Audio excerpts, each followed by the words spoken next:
Great. Okay. Good morning, everyone who's here joining us for this session called The Kitchen Sink. And we will be joined this morning by our presenter, Miss Sharon Plante of Engaging Learners. If you have, I see everyone is muted, but we encourage you to keep your mics muted and so that we have no distractions and sounds of movement in the back. If you wish to see the recording and all the information that will be presented after the session is done, a few days, or as Mike said, he will be changing, so look for it. The link that you used on the session to get to the Zoom will be converted to the link where you can get all of the recorded information. If you have any questions during the session, please feel free to put them in the chat.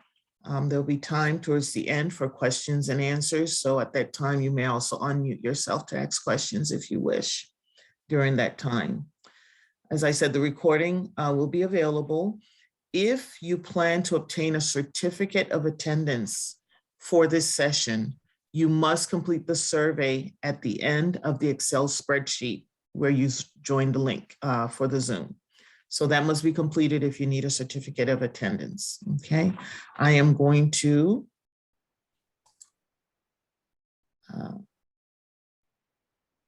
enable the live transcript so that the CC will be on, okay?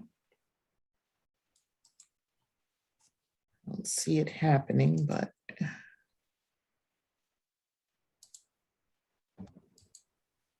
Okay, there we go. And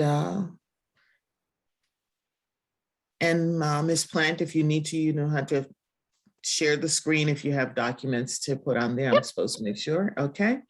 And all of the information will also be in the, as I said, in the Google Doc. If you want to add to what Ms. Plante offers here, all of that information will be in the Google Doc, where you're also able to add information of your own for all of the participants, so that all the information will be there and shared. Okay. And that's the housekeeping. And it's 10 o'clock on the nose, so nothing else to give us housekeeping. I turn it over to Ms. Sharon Plante. Thank you very much. Good morning, everybody. Love to see some familiar names, love to see some new names, and look forward to hopefully connecting with you all as we go along through this and here on after. All the boxes out of the way. So the tiny URL here is, just there for you to access these slides after the fact. Nothing proprietary in here, well, except for a couple of images but I will address that as we get there, that are proprietary to my school. But as we go along, we can, I will just directly point those out. So this is, again, I call this the kitchen sink because it's kind of a mishmash of topics that when I kind of put together various workshops, I think really kind of pulls together some very different areas, really thinking about how we engage learners kind of in very, beyond the academic side of things, but areas that clearly are very important. I am the Chief Technology Integrator at the Southport School here in Southport, Connecticut. We are a school solely for students with language-based learning disabilities, dyslexia, ADHD, executive function, all of that. Yes, I will actually, I could put that link. Someone asked for the link in the chat. I can't copy it at the moment. If someone could type it in, that would be great. Tiny URL, and actually I will type it in for it. Tiny.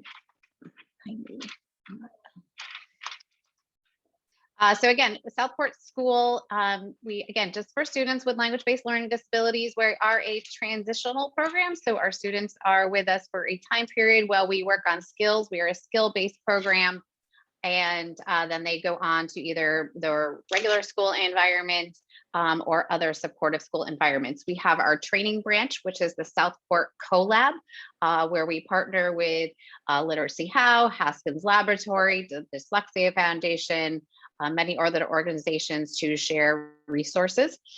I am on Twitter, love following people on Twitter. So I'd love if you are on there, give a follow, and I'd love to follow you back.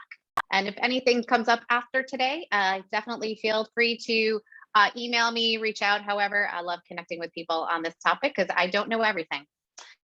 So let's start with study skills. Study skills, and actually I'm really excited. I know there's a great session on note-taking with Brian Freelander that I'm really excited to hear about what's new, because this is an area where there's so much thought and discussion. It's hard because we know for many of our learners that they can't do the traditional handwriting notes, even though studies do show that handwriting notes helps for better memory. But we know, dysgraphia, the dyslexia, slower processing, whatever may be, there are a couple of great options out there that I'm sure are very familiar. OneNote for Microsoft keeps growing and growing. I love what Microsoft has done with their learning tools that they have built in across the board and bringing in so many other partners. It was one that I was hesitant to use with my middle school students because I felt it was a bit too overwhelming and much, but one I'm definitely re-looking at for them because I think it's a long-term goal with what is built in there with the immersive reader, the layering of the notebooks, I think is a really great tool. I personally have been a huge fan of Notability, and I love how it keeps growing and changing. Just the ability for any sort of study skills tool like this for note taking that needs to have really that multi-sensory component. Can they write? Can they type? Can they dictate? We used to rely on Notability more because it was just a little simpler for our middle school students to manage within the organization. But both great tools because they keep evolving and thinking about some of those accessibility tools. One tool, and Beth, yes, but Notability is my go-to as well. I just find it easy and simple, and I've been so dedicated to it for so long, I can't get away from it. And I also love any of these companies too. Both companies I think are great for feedback from users. So I have been, worked with Notability several times just to give feedback on what I think our learners need. And I think it's great for us to convey that to many of these companies.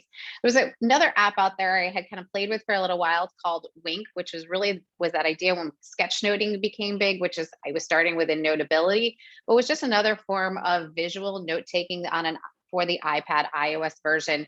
So it really is device dependent. OneNote goes anywhere. Notability does have a Mac desktop app, iPhone, iOS. But I always think about, there are other note-taking tools out there, just keeping in mind, thinking about when we're with our learners, giving that multisensory, that kind of universal design for learning, that they have equal access and representation for whatever works for them for that organization of notes. One that I came across, I had I tried several times the Live Scribe pen. Funny, again, Brian Freelander, who I know is doing one on note-taking tools, and I have discussed that pen, I feel like many a times. I loved the concept of what it did, but it was another thing. It was the paper and the special paper and the pen and the recording and all the things. And I tried with several users, and even my headmaster, who is dyslexic, he's tried several times, and it's just not been my go-to. What I love about Audio Note, it was that idea of taking what Live Scribe's intent was, which was to really bookmark the recording of the live lecture session or talk session and tie it into the notes that were being typed versus written. So a really great opportunity for those who really need to capture the audio, maybe to go back and review the audio because they do better with the auditory component while also having that visual note taking. I leave this video in here. I'm not going to play it, but when you access the slides, I just like to put the resource in here if this is something you would like to go learn more about, that you can, go ahead and check out this video. I have, in the last couple of years in teaching, I teach in our middle, and actually in all our humanities and science classes and social studies class, we're not content focused. We're built on the idea of those study skills. That's those courses. We really use the content to focus on study skills. We are mainly an iPad based school. So I really thought about how can we move beyond what we were doing traditionally of like 2-column notes in a Google Doc, because that did not work for some users. And again, as we've seen, that idea of sketchnoting and images, which we know can be so important for some of our users, come into play. How can we do notes in a different way? I love that the PowerPoint app on an iOS device has that draw feature built in. So just another place, maybe they like that idea of slides for organization of note taking versus a Notability or a OneNote. That this is where they can use drawing and drop in images. I had a student a number of years ago in a science class where she was very complex profile. We had the dyslexia, we had the dysgraphia, working memory, things like that. And so we worked on using Apple's Keynote for note taking because one, it was limited chunks of information for her as she could go study. We could edit images and text. And I could then go on and audio record because she really needed that audio feedback of what was on the slide to make that information be able for her to process and work on for remembering. So it really enabled me to layer in that kind of multi-sensory idea that she could have access, but really limited motion that she could access and read and listen and look at the image, but only in chunking information versus a whole Google Doc that would have been very overwhelming for her. And in using that with her, I opened it for the class, and it was really interesting to see how many other students found this to be beneficial. They may not have needed my audio recording, but they liked having it in small chunks with just the image and text that they could also then listen to on their own. I keep this resource keeps coming back. Ditch That textbook. I hope you have all heard of it. I hope you've all explored it. If not, it's an amazing textbook, and Matt Miller is an amazing resource, and the constant resources that come out from him are just great. So many free resources on the website. So he keeps sharing, and these will have active links in them. So when you get the slides, so this using Google Slides as an interactive notebook, it's been amazing to see, I think, in the last, a year and a half, how interactive and digital notebooks have taken hold, which is great. We know that it had to happen for remote. If I think about those who, learn differently, this could be really beneficial because we know it can be that universal design for learning. It can be multi-sensory, so many factors that can go into play. And I've seen so many iterations of how it's come out. So these are just some great resources from him on how to use Google Slides to make interactive notebooks. If you're actually interested in more about interactive notebooks and you happen to be on Facebook, I'm part of a really neat group that is sharing a lot more about interactive notebooks that I'd happy to connect you with. It's really neat to see, because I think this, again, is a great space to think about not just how kids are learning digitally all over the world at the moment, but what is so important that this can make learning accessible for those who really need this to be in an accessible format. Also, some neat tools that from Google that has, and these again are active links to go to. They have specifically a science journal. So if you're focused on science, that's really more designed and geared for that. And again, so just some resources that on different links that I've seen, again, not my information, but definitely information I have permission to share about different journals that you can be used that are just created in Google's. And so many schools are Google based. And again, I know so many schools don't have the resources. So they're having to rely on the free resources that we have from Google that you can still create such engaging things and using in that G Suite format. Again, huge Sketchnote fan, which is funny because I am so not artistic. It's been slow to embrace this for me. That I really was won over when I worked with a science class, and it was some really kids who needed a lot more support. And this was about the time I was working with sketchnoting, and I introduced to them, we were studying magnetism. And I recall this young man who trying to retain information was very difficult for him. So when we discussed magnetism and I was introducing them to the idea of sketchnoting, we were talking about the polarity of the magnet. And he drew a Santa Claus on one end and he drew a penguin on the other. I was like, okay. Would this stick with him? And I asked him to explain it. And he's like, well, Santa's at the North Pole and penguins are at the South Pole. And I was like, okay. And lo and behold, a week or so later, when we had an assessment, he could remember that information, where I know if he had not had that, if I just said, this is the North Pole and this is the South Pole, would not have connected to him. And it was hard to win over this class because they did not feel they were artistic either. But what I keep learning is that it really doesn't matter how artistic you are. It's kind of what you can draw to match with the words. And I find this just can be so much more engaging than traditional note taking. And I really keep this in here. It's been around for a while, but I love that Sylvia Duckworth now is actually offering live remote workshops. So if it's something, and I think it's for kids and adults equal. So it's something, I put that link in there that just came across my, I think it might've been in Twitter probably recently, something great to explore. If that's something, students that might need to get into, or teachers who could benefit from it, who, may not be familiar or hesitant like I was to give it a shot.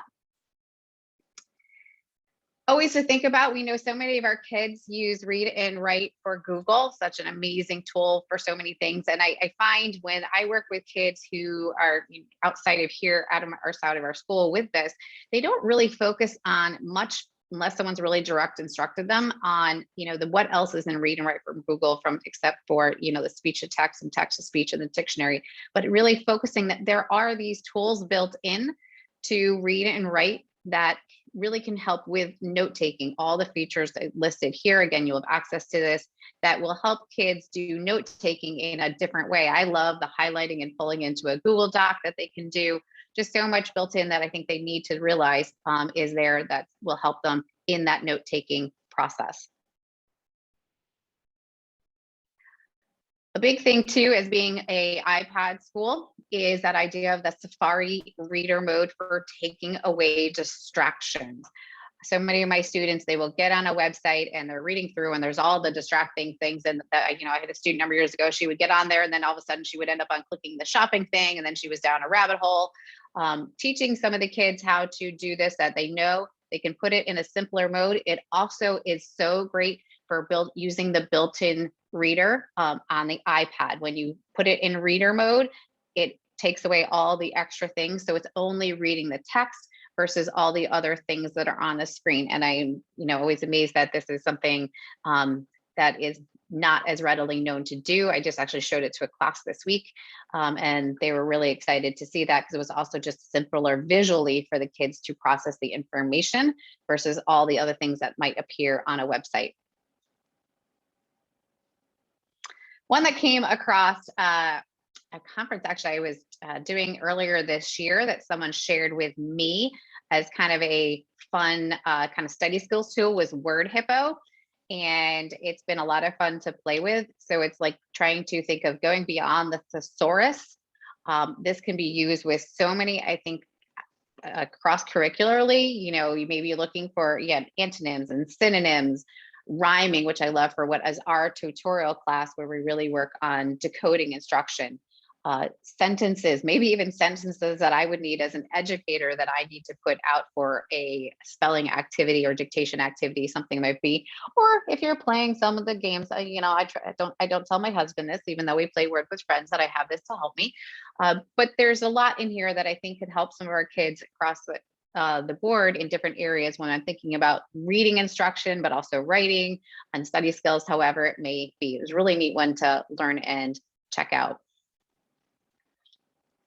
So now I'm going to kind of jump in again, told you this is kitchen sink, executive functions. These are the images that I talk about that are proprietary to our school. They were designed by our art teacher. We focus a lot on executive function in these specific areas. And we found that putting visuals to these terms, these visuals appear in all our classrooms.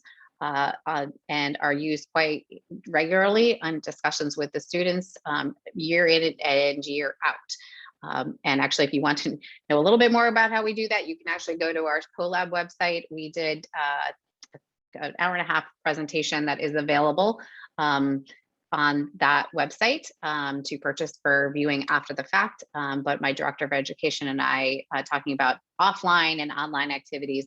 But this is a big area that's been a hot topic for a while, and we know it can be so hard thinking about these three areas of executive function. We know that we need to apply the learned executive function skills to any new learning environment, which is why we continually do this no matter how long our students are here. We do it over and over and over again. And it really can be a noticeable difference when we found we were in virtual learning. And it was actually, we found, and I don't know if many of you found, in virtual learning, some of our students with EF struggles actually did better because they didn't have all the distractions and they were able to initiate better. We could monitor a little bit better. And others who really struggled being in that environment because that was harder for them to initiate in that environment. So it's added a whole new level up to how we're thinking about executive function as well. But again, so key that we cycle back and do this continuously, no matter where we are working. And we try to share these with families as well, so that they can be worked on at home. It's really funny because we usually begin with inhibit and shift every year. And by end of September, the students who really struggle with this, they really regularly know what the word inhibit is. They never knew it before. So if we think about how can these apply to technology, things we're using all the time that we may not, or our families may not realize, or even our students may not realize, are there tools that really can impact their executive function. How many of us use a learning management system like Google Classroom, Schoology, all the ones that are out there? And I found when we were first using it, we were just using it and telling the kids to go on there without a direct discussion to tell them and tell their families and even tell the other teachers that how this has to be used as an executive function tool for some students. How does a teacher maybe need to post? What does the student need to do to make this a, thing that they can monitor and initiate tasks as they are going along and planning and organizing. I have a new student, we've already had this direct conversation. They just think I go on there, I get my assignments, and that's what it is. And that they were not realizing that there is more they have to think about a tool like this that's going to help them be successful, particularly if they struggle with executive function. How do they have a conversation with their teacher? How might a teacher have to organize things on there to benefit the students who struggle with organization? You're learning to use those topics so students know maybe there's a materials category right in your classwork area that has those go-to links. So you're not posting it every time. They can say, where is it? So it's thinking about how does that Google Classroom or whatever the learning management system is being used? How is it being used that really thinks about those kids who struggle with executive function more directly than just saying, hey, this is where your work is. This was something interesting to me again in the last year and a half as we did more online virtual learning, was a lot of teachers switching from using Google Docs solely as their proprietary component to Google Slides. There was definitely an ease of organization. I also found with Google Slides, there was really that multimedia usage. There was, as again, I talked about the keynote before, it was simpler, it was chunked information for kids to focus on, easier to add content on. And I found what I love, because I love tools like Pear Deck and Nearpod, that if I organize my information in Google Slides, I can also add in some fun things to do or more engaging activities into the content I was working with as made sense by using Google Slides and if I had just put it in a Google Doc. But again, just the simple idea that students can look at information in a chunked area versus a whole long document really seemed to making a difference. I love Alice Keeler had done a whole thing on writing an essay in Google Slides. And I was like, why haven't I thought of that? I had text boxes in a Google Doc that the student worked through versus organizing it on a Google Slides and using it myself with my students. It really made a difference for some of my students who struggled. Again, how to, things like a Nearpod and a Pear Deck can be so key to helping some of our kids. It fosters, sustained attention and inhibition in both the tools. You can see who's on where they're supposed to be and who's not where they're supposed to be. I love every time I use it with a student who thinks they're going to get away by swiping their device, particularly last year when we were 6 feet apart. I couldn't always be behind them, really checking their screens. Using these tools, I could definitely see were they in where they were supposed to be or not.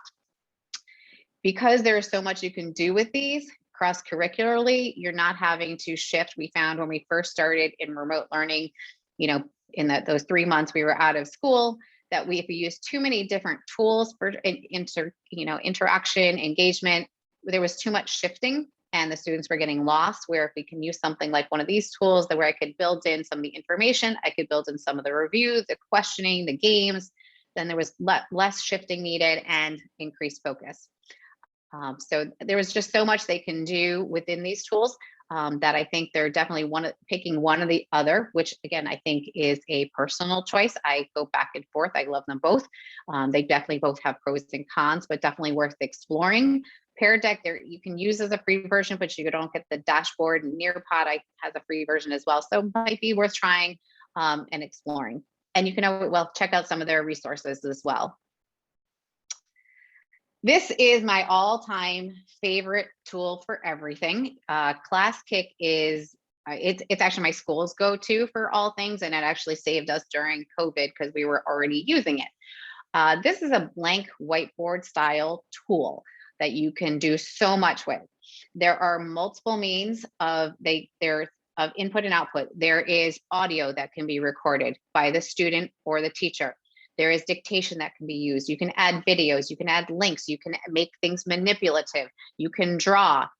It's just amazing. When the teacher creates the slides, for lack of a better, not Google Slides, but you would create the slides, although some people create activities in Google Slides and import them in. When you put this in here, as opposed to having to share it out to students, either through Classroom or however that might be, and having to keep track of each one, you simply share ClassKick through a code, or if you have the Pro account, they can just sign in with Google, and it automatically shares within the ClassKick environment to every student. And on the teacher side of things, you can see on your teacher dashboard every student's work as it is happening if you're using it synchronously, or you can go back and look at it if you're using it asynchronously. So you don't need to make a copy. You don't need to be having, like when I do Google Slides and make a copy, I have multiple tabs and flipping back and forth. No, this is all within one format. The students can't do anything with the teacher, what is created on the teacher slides. So when it's automatically shared, your work is not editable or adaptable by the students at all. Traditionally, also in reverse, you can't do anything with the students' work. However, you can go directly onto the student's slide from your teacher dashboard and provide feedback right there. You can write, you can type, you could record. They also have like stickers you can put in. I started bringing my Bitmojis as stickers, which my students thought was hysterical. If you start an activity, you can add more slides and it will automatically populate into the student's work. So you don't need, something like in Google Slides, you need one of the extensions to add on more slides to get it to students. Nope, you put it in there. And if you write on the teacher slide, it automatically shows up on the student slide. So if you're doing remote learning or even in the classroom and you're doing a model, like I might do something as simple as scan in a worksheet, and I'm doing my modeling on the worksheet on my device. I tend to do on my iPad with my Apple Pencil, and it automatically shows up on the students' work themselves. So I don't even necessarily need to be projecting this either. So this really simplifies, again, those controls that of inhibition and distractibility. We have great feedback for monitoring. You can definitely see if they're on task because it lights up white if they're on there, gray if they're not. These features, yeah, great question.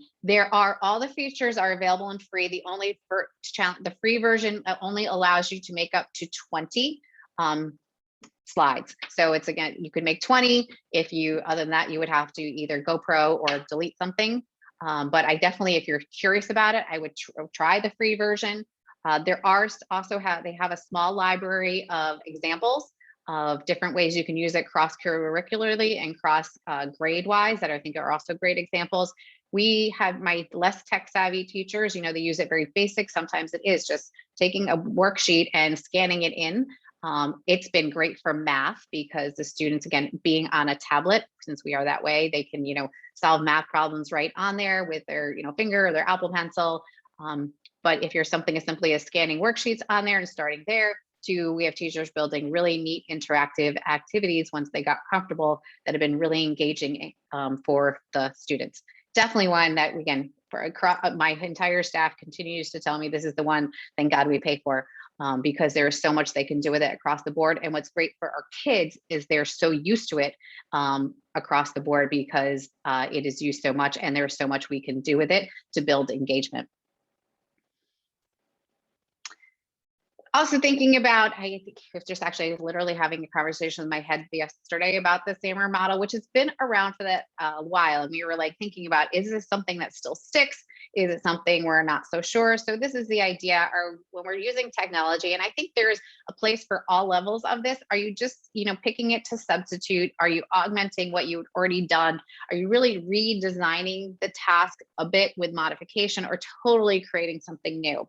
And I have staff that are everywhere in here along that line, but I think about how is that idea of, when we're thinking about executive function, maybe we don't want to totally change the activity, but we're bringing in technology, particularly this day and age, because we have to be remote or we need to have it in some digital format for various reasons.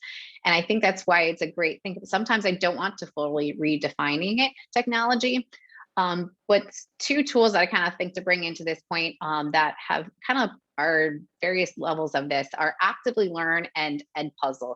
Two huge ones. Actively Learn, also if you happen to be on a Google only environment, Insert Learning would be another one here. I'm not as experienced with Insert Learning because we aren't in a Chrome environment fully. But I think it's an amazing tool and actually does a bit more that I think is really cool in a web version.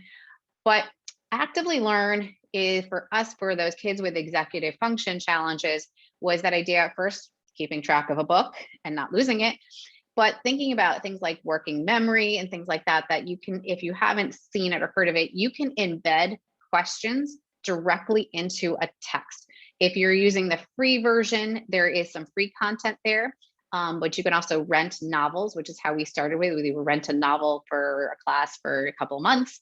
Now we have the paid version, so we have the whole access to library. You can also upload 3 free resources a month to embed questions. If it's a PDF, the questions have to be at the end.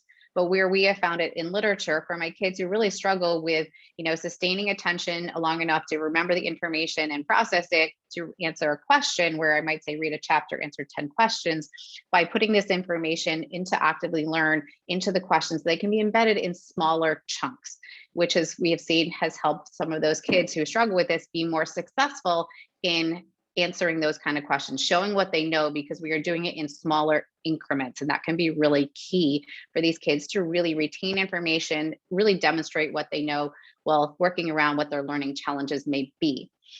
Actively Learn, funnily enough, has also added in video, which if you're an Edpuzzle user, Edpuzzle for our science and social studies teachers has been a godsend. Edpuzzle's that same version where you can just take a video and embed questions in a video. There's a huge library. It's free. For a while, we actually only had to go paid because my teachers started using it so much for so many years. Our library was filling up, but we used it for free for a very long time. And again, you can take videos outside of there. I remember taking a History Channel video for a social studies class. It was an hour long.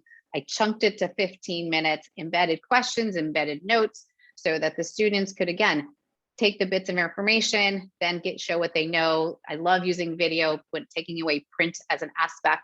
The students can rewatch the clips before they answer the question, so really giving them a chance for success. So anything we can do like that, that can take things down smaller to help our students, being able to sustain attention, maybe foster that monitoring a little bit more, because it is not such a big chunk of learning that they're having to stare down and manage.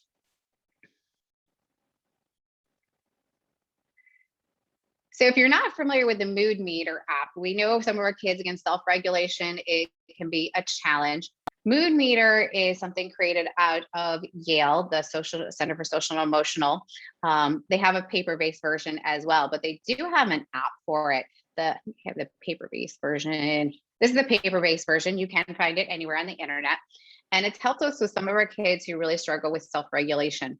The idea is for them to identify what quadrant they are in by identifying the word. So, I had a student here the other day who was nervous. He's a new student. So we talked about, okay, if you're nervous, what is making you nervous? What are those things? And where would you like to be feeling? We would always hope that it would be somewhere in the yellow or the blue. You do get those students who in the yellow or the green. They might feel like they can't get there. They feel like they can only get to the blue or stay in the red.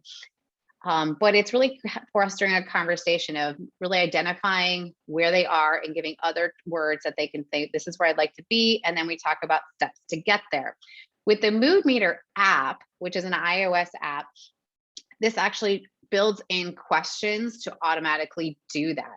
So they pick where they're feeling, they identify they can track the information within there. You can see like if they pick that kind of orangish red, it gives them some words at the bottom to think about, can maybe identify a little bit more, because we know there can be a lot as to how those words go. And then picking another quadrant and again, dialoguing through and writing down, yes, Beth, specific vocabulary to identify. That's exactly it.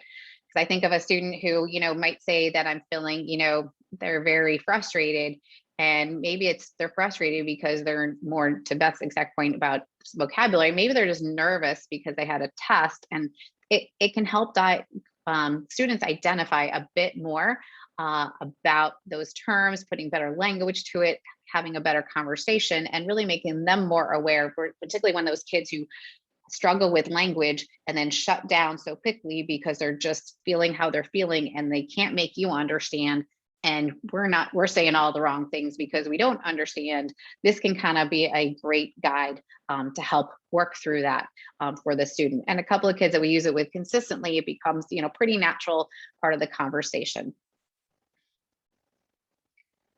I'm going to leave this in here. This is a great video, kind of a little bit more about the app. Again, just as a placeholder that you can go ahead and watch on your phone.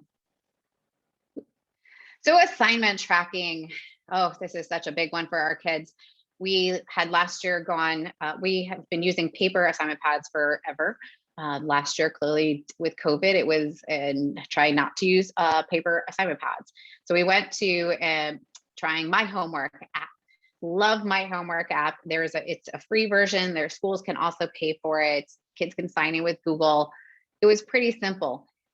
Caveat will be, if you have students who struggle with executive function, this may or may not be their kind of tool for various reasons. So I have kids who could write down all their homeworks in the app, but never use the app to check it. It just was not part of the routine, probably because it was new. It was also another step. They were already in something else on their device, where when we had paper ones, it was like next to them and they could cross it out what they had done. So these kinds of tools, it's been an eye-opening conversation for us to think about who really needs them and who really needs something paper-based. And probably even as adults, we can all definitely be in that realm. My mother needs to write everything down on 3 zillion 3555 cards that are all over her house. That's like an executive function nightmare for me. I need my things pretty easily on my device because I can't lose them. They won't go anywhere. But we're all different. And also having a conversation with kids, some of our kids really just rely on Google Classroom, but others need other tools to track their assignments, and thinking about having that conversation about what are those tools out there. Google Tasks, the Reminders app, My Homework app, there's others, but be mindful that not one over the other is going to be a one size fits all. Again, just organization, thinking about how we are helping kids organizing. Older kids, maybe a Dropbox or a box, Google Drive, but I think about my staff and how many people tell me I need to help organizing my Google Drive because it's just a nightmare. And I literally had a teacher tell me yesterday, we have not directly taught our kids how to organize their Google Drive and to make a folder. And it was like an aha moment. We used to do this years ago. That this is something that we have to really directly instruct our kids. Like, if you're using one of these tools, this is how you have to use it, and walking them through directly that they need to, how to proceed with them to be successful. And the last kind of thing, just about timers. There are many various different timers out there. I used to have that big physical timer in here, the visual timer. There are so many Pomodoro ones. A big one that for years that I've heard about, I think is great, the 360 time tracker, because it has the different colors for different activities. If a student gets up in the morning, that they can have you have this long to, brush your teeth, this long to get ready, whatever it may be. It gives them a little bit more visual to that. Just some quick tips on what does Pomodoro Tech mean. That there's idea of setting an amount of working time, and it can vary by student. So younger, you're going to start smaller, and say, okay, you work this long, you get this amount of break, and really trying to help them find some self-regulation on that work-rest ratio to be successful. And they're helping that focus. I love some of these that are coming out. I remember Forest was one that had been around for a while, that idea of encouraging students to put their device down, kind of that reward idea that they could put their device down. And if they leave it down, fun things happened. Now we have the Dota Dog, we have the Study Buddy, fun ones to encourage students to kind of leave their device, leave their phones alone, and fun, gamify anything, we will be successful. Again, I leave this here, an example of what Study Buddy is, but there are other ones out there. But how about, what fun to encourage them to keep their devices away. Although what they can do on their other devices is, we know. Always when you're looking for any tools, a great resource is Common Sense Media for looking at and getting some ratings, or us, I'm guilty, I haven't done it in a while, trying to go on and put my own thoughts and senses on some of the technology that's out there and pros and cons. Quickly, because I know we're getting short on time and I want to take some questions. Always thinking about, we was just talking about gamifying, trying to build student engagement. Whatever you can do to gamify. Kahoot's been around. Quizzes, I love a bit more because it doesn't need to be projected and the students can have it turned on to read to them, which has been beneficial for a lot of our kids. And I don't have to read all the questions and answers out. It's in their control. So that's kind of I pick quizzes over a Kahoot. GimKit, a favorite, I know of many, although it's not free, so I tend to not use it. Always some big one out there, Flipgrid. There's so much you can do with Flipgrid to build engagement. They have a whole library of resources that is just that using video. So we're taking away prints. We can have students capture with video. They've actually just added so many cool new features in this academic year that I encourage you to check out their website to see one of their blogs about some of the cool features they have added that kind of, to me, Snapchatifies it. I also love engaging students in building their own memes. This has been fun for vocabulary lessons, decoding lessons, science and social studies, that they can, represent information by building their own meme. And of course, always other ways to use voice and images across the board. Great options out there. Adobe Spark's been around for a while. I know many schools use Seesaw. Just some great options that we can have students represent what they know with voice and images. That takes away print. It can make that kind of showing what they know a bit more accessible. Other fun tools, Buncee, again, been around for a while. I know working with Microsoft, Storyboard, that great for making comics, which I always pair with graphic novels. Stop motion, which could be fun for a writing activity. Pixton and other comics, the Maker AR, which is my big thing to do. And Jamboard has been another big one. Using Jamboard in the classroom. Again, this link from Matt Miller on great resources. And I will leave it there. I'm good because I know we're running short on time, but you have access to these resources. This was a funny thing I made in Keynote, and I just sharing some activities that, again, you'll have access to. Some of the resources, again, ready resources across the board. Always thinking about any of these. Their great quick resource is that, you can always go to this URL. Again, you'll have access to these slides, and there are some great videos on some of these tools. Yes. All right. Okay. There aren't any questions right now in the chat. However, if anyone has a question, feel free to unmute yourself and ask. We have a few minutes left. I want to thank you, Ms. Plante. This is very, very informative. There was so much that I picked up on myself that I can share with parents when I'm talking to them, and I'm also glad. with I'll others. put this back to the beginning. If you didn't get the link, again, there's much more in there than I get to, and it's scary because I took things out, but hopefully people can take some stuff away. And again, if you have ideas to share add-ons to that you are using, I'd love to hear. Anytime that you come across something, because I would say many things I learned from probably colleagues that are on here and other colleagues in the field, because I think we all doing this together are better for our learners. And the Beth posted, put that the link in the chat, so it's there. Mm-hmm. And just as Ms. Plante said, if there's anything you would like to share or add, you can do so in the Google document that is on the general sign-on. There's under where you signed on to the Zoom link. You can add anything to all the documents and all the information that she has presented here. You will find it there and you can add to it as well. Okay.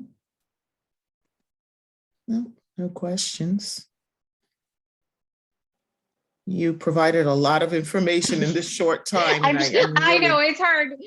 No, but it's really good because at least we have access to all of the information that you provided. Right. And I will say anything I showed, and again, you want to know more, one, you can always reach out to me. I can always chat about specific tools further, but I will tell you my biggest resource right now has been YouTube, to see people, dive into these a little bit more, whether it be the developers or other people. So go explore and have fun.